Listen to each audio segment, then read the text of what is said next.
Nakakatawa, mas matanda ako, kaysa sa mga ninuno mo. Ang lakas ng loob mong sabihing peke ako. Sa tingin ko, peke kayong lahat. Ikaw ba ang nagsalita kanina? Oo, ako nga. Ako ang orihinal na Jade ng Emperador. 3 milyon ang halaga. Ang tanging tunay na item sa tindahan. May tunay na kayamanan pala sa ganitong tindahan. Nakakagulat. Boss, nahihiya ako. Kunin ang kayamanan sa tindahan mo. Maganda ang batong ito. Ilagay mo ito sa ilalim ng mesa. Magkano ba ang gusto mo? Ikaw na ang bahala. Magkaibigan tayo. 100. Pero, kailangan mo akong bigyan ng resibo. Sige, ikaw talaga. 100 piso lang. Gusto mo pa ng resibo. Talagang bilib ako sa'yo, Ting. Diretso mo na lang akong kunin. Pwede naman di ba? Bakit kailangan pang magbayad? Ang pagbabayad ang tanda ng transaksyon. Kung hanapin ako ng amo, at sabihin na ako'y nagnakaw, hindi ba't mahirap ipaliwanag iyon? Hoy bata, ang talino mo ah. Ay nako, hindi ko gusto ang sinasabi mo. Mag-ingat ka at baka kunin kita pabalik. Patuloy na itukod ang paa ng mesa. Ikaw, walang hiya. Kung gagamitin mo ang libro ko para itukod ang mesa, hindi kita palalampasin. Ano, kung natatakot ka, mas mabuti pang magsalita ka ng maganda. Baka sakaling matuwa ako, kukunin kita pa uwi, bilang pambihirang yaman ng tindahan. Oy, huwag mo akong lokohin. Ito.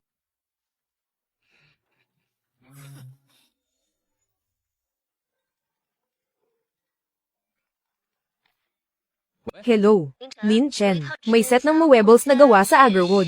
Kailangan ko ng iyong pagsusuri. Pumunta ka sa Wanbao Auction House. Sige. Lin Chen, siya naman, ay lolo ng aking matalik na kaibigan. Ang mga kasangkapang gawa sa kahoy na nara ngayon ay kanya. Lolo, ito si Lin Chen. Isa siya sa aming kumpanya, senior na tagapagsuri ng kayamanan. Kamakailan lang narinig ko, ang pangalan ni Ginoong Lin. Hindi ko akalain na ganito siya kabata. Talagang ang mga bayani ay lumilitaw sa kabataan. Ay nako, pinuri ka ng matanda. Oo, nandito ang mga kasangkapan. Mamaya, ay auction na ito. Tingnan mo, magkano kaya ang halaga nito? Anong uri ng kahoy ito? Ako ay may mga kasangkapang gawa sa kahoy na kinen. Ang halaga nito ay higit sa 4 na milyon. Isang grupo ng mga hindi marunong magpahalaga. Kahoy na kinen. Matanda. Ang mga kasangkapan mo, gustong gusto ko. Paano kaya? Napagdesisyonan na ba? 1 milyon. Ano sa tingin mo? Huwag magmadali. Hindi ko rin alam. Ang mga muebles na gawa sa Agarwood. Magkano kaya ang halaga nito? Sakto lang. Ilabas mo at tingnan. Ito ba ang presyo na binigay mo? Ginoo. Ito na nga, karaniwang muebles na gawa sa pulang kahoy. Marami nito sa merkado. Pwede mong direktang itanong ang presyo. Ang binigay ko sa'yo, ito ang merkado. Presyo ay mataas. Mr. Leo, huwag kang magmadali. Tinitingnan ko itong muebles na gawa sa Agarwood. Ang presyo ay malayo, higit sa 1 milyon. Saan galing ang batang ito? Ano ang alam mo? Nasa negosyo ako, ng mga kasangkapang gawa sa pulang kahoy. Ginoong Son, dadagdagan ko pa ng 1 milyon, 2 milyon, ibenta mo sa akin. Ano sa tingin mo? Nasa auction house na ito. Siyempre, kung sino ang may pinakamataas na presyo, siya ang mananalo. Makinig kayo sa batang ito, kung walang bibili. Maghanda kayong umiyak. Lin Chen, sigurado ka ba? May tinatago ang taong ito. Kung talagang gusto niya ito, kanina pa siya nagbid. Diretso na sana siya nagtaas. Bakit pa siya pumunta? Para pag-usapan ng presyo, huwag kang mag-alala, Lolo, itong mga kasangkapan mo, siguradong hindi mababa ang presyo. Sa auction na ito, ang unang item, ay isang set ng mataas na kalidad na muebles na gawa sa pulang kahoy. Ang set ng muebles na ito, ay mula noong nakaraang siglo. Napakahalaga nito, ang panimulang presyo, ay 50,000. Magbibigay ako ng 700,000, 750,000, 1 milyon, 1 milyon at 500,000, 2 milyon. 2 milyon, una. 2 milyon, pangalawa. 2 milyon at 500,000. Xiao Chen, ang relasyon niyo ni Ranen. Kung gusto mo, 1 milyon. Kuninin mo na. Oo nga Lin Chen. Dinala kita dito para tumingin ng mga muebles. Bakit ka pa nagbibid? Tingnan mo ito. Ang presyo ng mga muebles na ito, ay higit pa rito. Bata, inaagaw mo ba ito sa akin? 3 milyon. Mag-aalok ako ng 350 milyon. Bata, sinadya mo ba ito? Ikaw ba ang tauhan ni Ginoong Yu? Sinadya mong itaas ang presyo, di ba? Ikaw pala ang tauhan. Sobra naman ito. Kitang-kita na niloloko mo kami. Patas ang kompetisyon ko. Kung sa tingin mo, kung tinaasan ko ang presyo, huwag na kayong magtaas pa. Kung ganoon, ang kasangkapang gawa sa kahoy na kinen ay mapupunta na sa akin. Ito pala ay kasangkapang gawa sa kahoy na kinen. Hindi gawa sa kahoy na hangmo. Ang kasangkapang gawa sa hangmo ay nagkakahalaga lamang ng hanggang 1 milyon. Itong si Leo, nag-alok ng 3 milyon. Mukhang, matagal na niyang alam na ang kasangkapang ito ay gawa sa kahoy na kinen. Bata, diretso mo nang sinabi. Alam mo ang presyo. Magpapatuloy pa ba ang pagtaas? Sabihin mo lang, dagdagan ba ang pera? HMPH, 380,000. Magbibigay ako ng 4 na milyon. Lin Chen, ito ba talaga ang kahoy na kinen?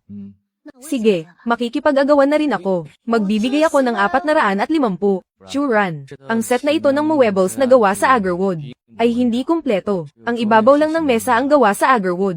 4 na milyon na ang presyo. Ay napakataas na. Kung dadagdagan pa, hindi na sulit. Oo, 4,500,000. 6 na milyon. Ang bagay na ito ngayon, ako, ay tiyak na makukuha. Binabati si G.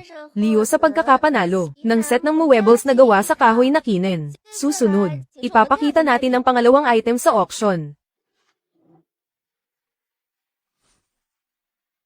Blue and white porcelain vase. Sobra naman ito. Tinatawag akong porcelain vase. Ako ay isang blue and white porcelain mula sa kilalang kiln ng Schwand.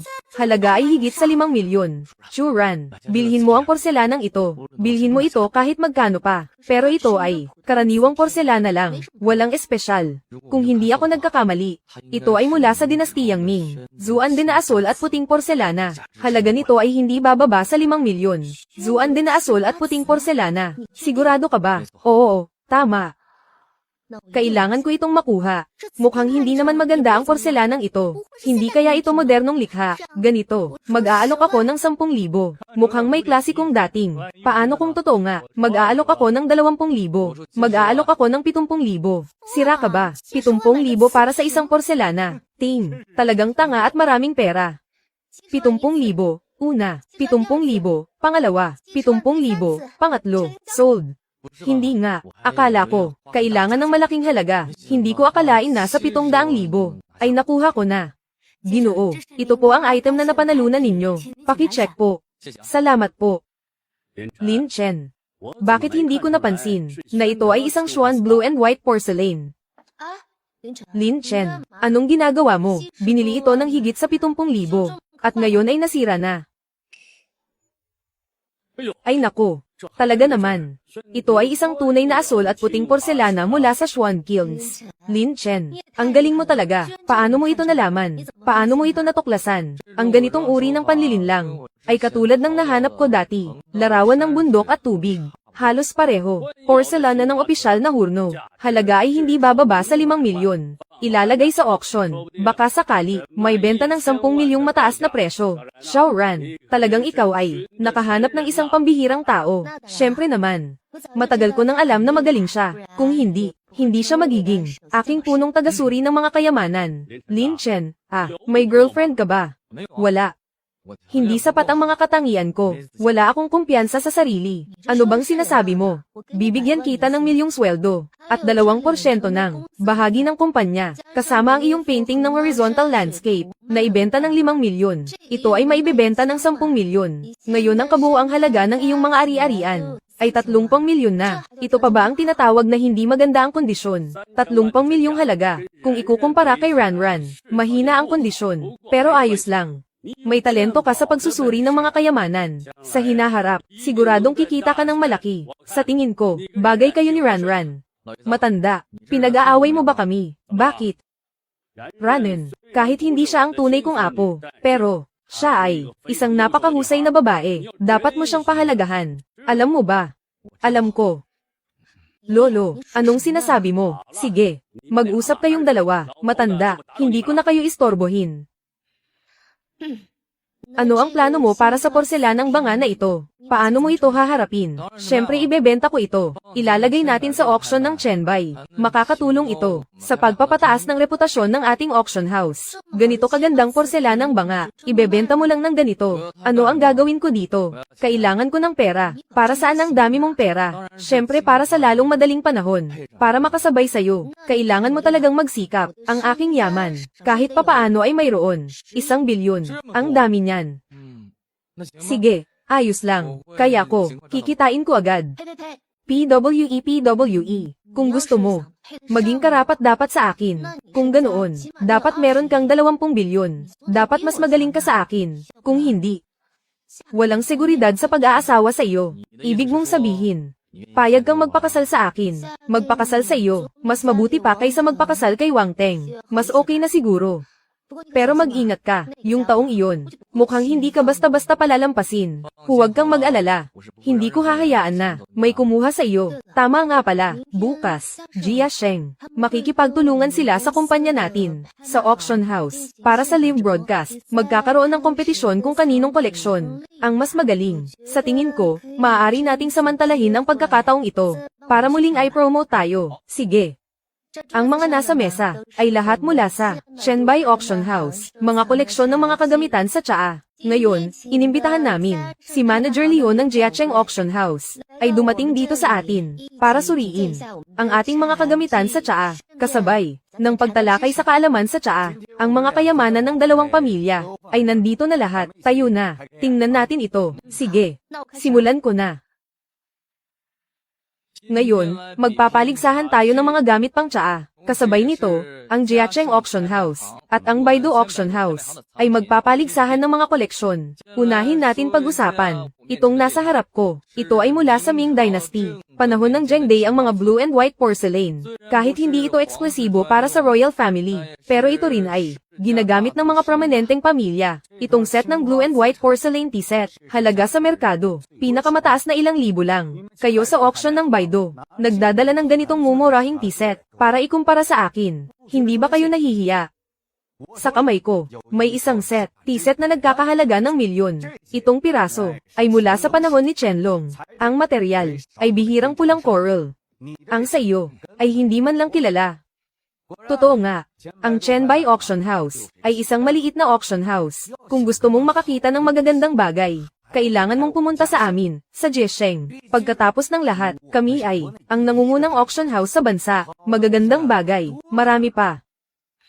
Nakakainis. Auction house ng Jiesheng. Walang hiya talaga. Lin Chen, huwag na lang kaya natin ipalabas. Run. Meron pa tayo. Mas maganda bang kagamitan sa tsaa? Wala na. Lahat ng kagamitan sa tsaa ay nandito na. Wala ni isa ang makakapantay sa kanilang pulang coral na kagamitan sa tsaa. Sino ang nagsabing hindi ko kaya makipantay sa pulang coral na kagamitan sa tsaa? Ako si Gu Jingzhou. Espesyal na ginawa ang pinakamagandang Zisha teapot. Kung ako ang pangalawa, walang maglalakas loob na maging una. Ano ang sinabi mo?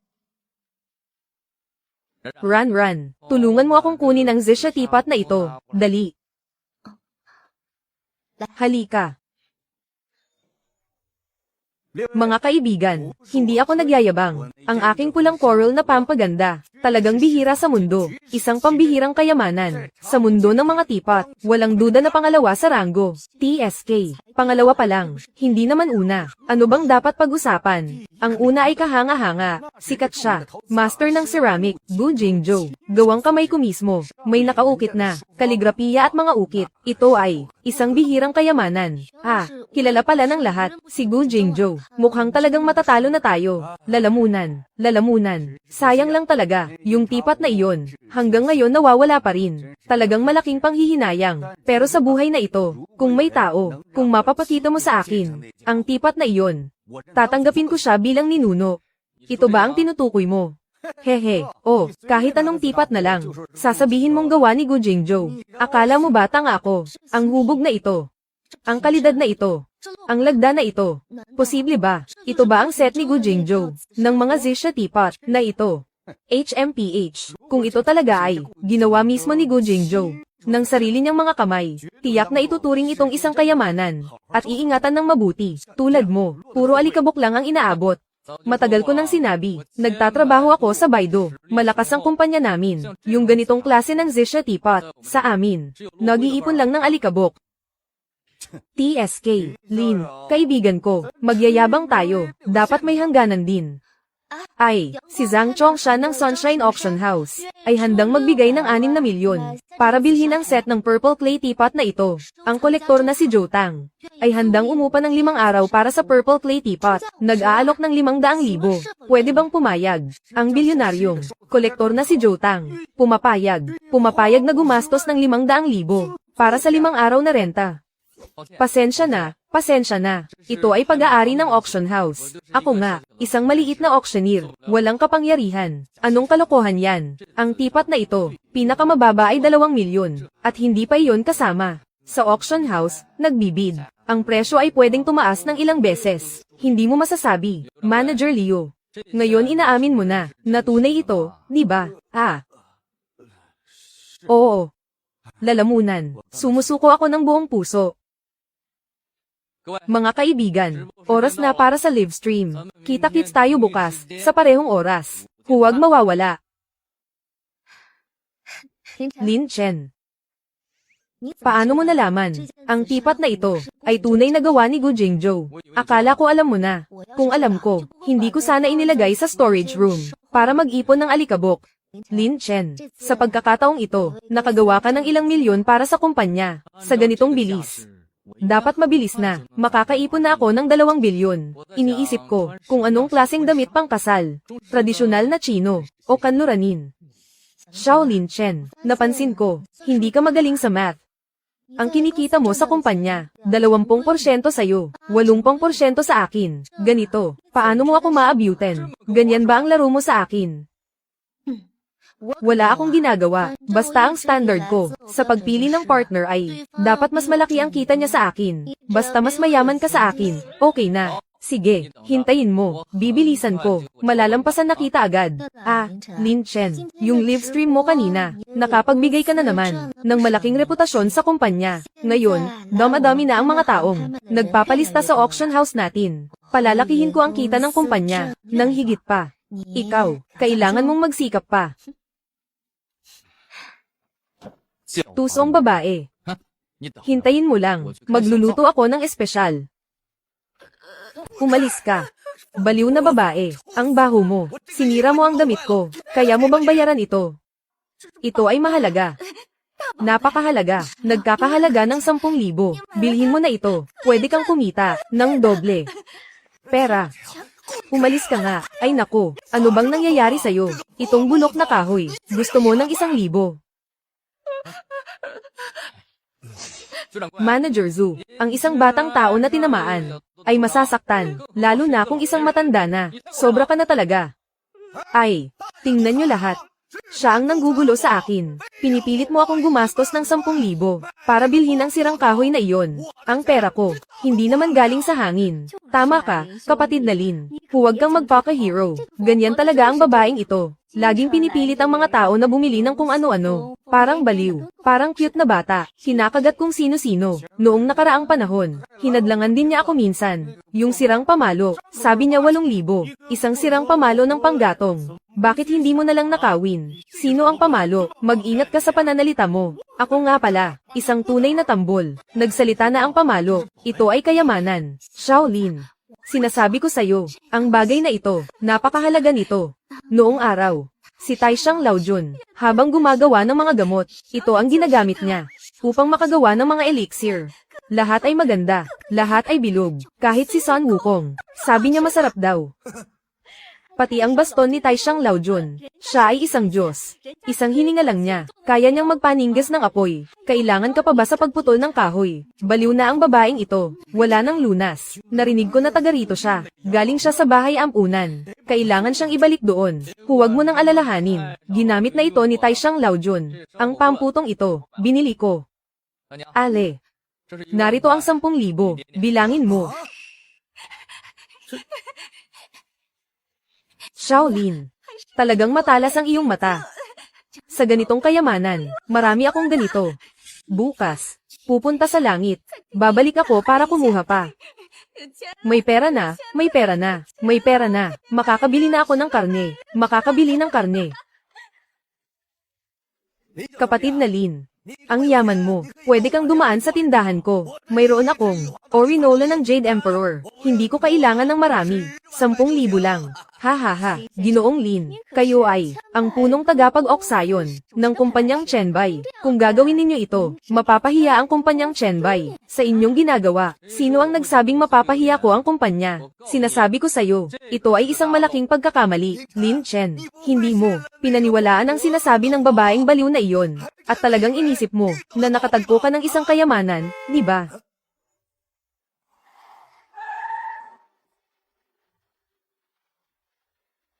Kuya, ibebenta mo ba ang kahoy na ito? Bibilhin ko ng 80,000. 80,000? Nagbibiro ka ba? Isa lang itong sirang kahoy. Oh, naiintindihan ko na. Ang babaeng ito, siguradong tao ni Lin Chen ang dumating. Nandito para mangloko. Hoy, mga tao, huwag magpaloko sa 10,000. Sinasabi mong nanloloko ako. Ako, Diyos ko. Totoo ito. Tagapangulo ng fan group, Fanzu. Wow. Ang galing ng fan group. Sa Magic City, basta, may konting klase ang hotel, pati restaurant. Lahat ng ito ay pag-aari ng fan group. Hindi maaaring magkunwari ang taong ito. Nagmamadali ako. Ibebenta mo ba ang bagay na ito, Mr. Fan? Ang pamalo na ito. Ano ang espesyal dito? Handa ka bang gumastos ng ganito karaming pera para bilhin ito? Hindi ito pangkaraniwang panggatong. Ito ay isang paan ng tambol na bangko. Isang paan ng tambol na bangko. Hindi naman ito aabot ng 80,000. Paano kung gawa sa kahoy na peras ang tambol na bangko? Hindi ko ba narinig ng mali? Ang sirang bagay na ito ay huwangwali. At saka, hindi pangkaraniwang huwangwali. Napakaganda ng kalidad. Punong-puno ng langis na yuli. Kung hindi ka naniniwala, amuyin mo.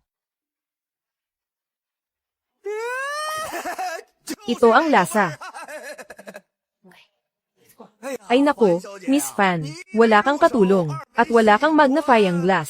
Pero nakilala mo na ito ay huwangwali. Ang galing mo talaga. Napakabihira sa mundo. Hindi ako ang nakakita nito. May 3 pa ako sa bahay. Isa na lang ang kulang. Lin Chen, mayroon si Miss Fan sa bahay. Kaya nakilala ko. Paano mo nalaman? Madali lang yan. Isang tingin lang, alam ko na. Hindi nyo ba talaga iniisip na tanga ako? Gumastos ng 10,000 para bumili ng sirang kahoy. Talagang magaling Totoo. Totoo nga. Kaya pala, tuwing nanonood ako ng live mo, lagi kong iniisip na ikaw ay nagpapasikat lang. Hindi ko akalain na talagang may kakayahan ka. Haha, sa paghangang ito. Talagang dapat kang handgun. Ang pagkakataong nasa harap mo. Sayang lang ang ginawa mo. Huwag mong ungkatin ang hindi dapat ungkatin.